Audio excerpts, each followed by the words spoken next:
PNC News First is presented by the Bank of Guam, the People's Bank. Pizza Hut, we're taking pizza to where it's never been before. Taco Bell, the only place where you live Moss. Colgate, the #1 brand recommended by dentists. And IT&D.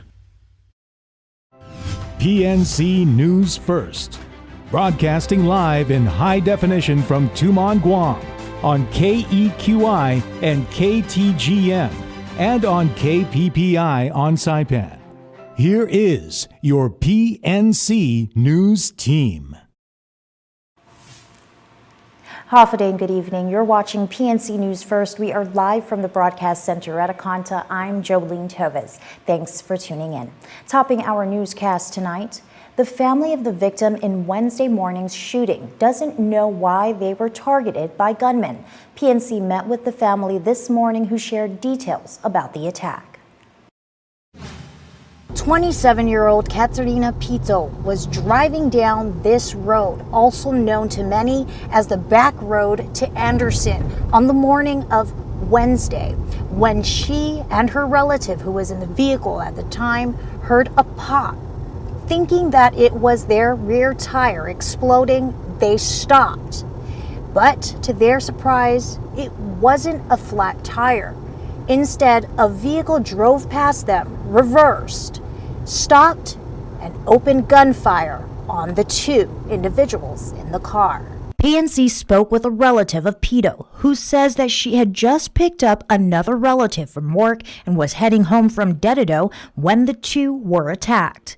She was yelling, "Stop, please stop." It was like 9 to 10 shots. While the relative says that his aunts didn't get a good look at the gunmen, indicating that there may have been two, he says they described the alleged gunman's vehicle as being a dark-colored sedan, possibly a Toyota Camry. Have they ever seen this vehicle before? None. Why do you think that that they started shooting at the vehicle? I don't know. Maybe I think they're just over that drug thingy. It's mostly here, it's meth. She got, I think, 5 on her arm, 4, 3 over here on her right arm, and then I'm shot. On her face. Pito is still under the care of physicians. The relative says that doctors have removed the bullets from her face and arms, and that her recovery from the injury may take 2 months. The motive unknown and allegedly unprovoked, the family says that this is not the first time they have heard gunshots ringing out in the early morning hours. It's like a lot of times, but it happens at a certain time. At a certain time during the day? At night. That day, yeah. Instances of gunshots being heard, have you reported that to the police previously? I've did. And what has been the response from local law enforcement? No, they didn't come. That's the thing. They never came? No. Police are investigating the shooting, however, no suspects have been identified. In other news, the GFT union filed a series of complaints this week with federal and local agencies over the working conditions for prison guards at the Department of Corrections.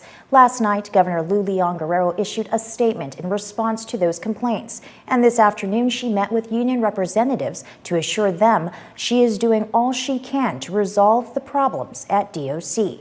PNC's Kevin Kerrigan with more in this report.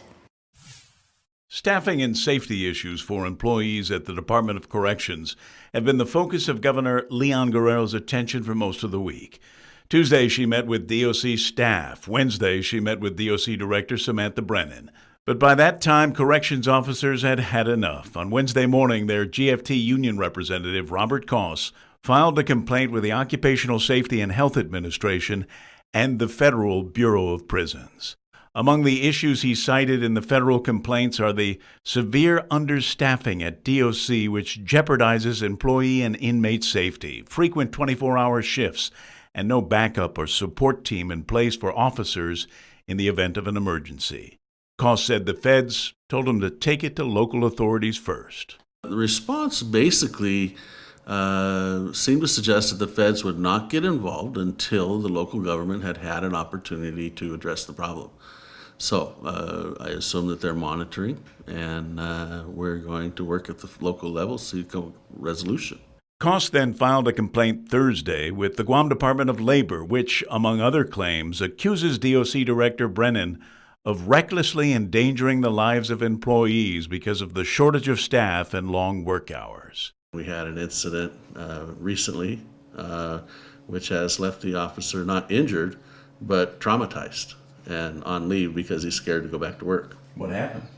Well, what we had was a very large, I think he referred to him as a large Samoan, who became angry, and he was able to knock down concrete walls in the shower area, and then, of course, using large blocks to vent his rage, with only one officer there to try and address the problem.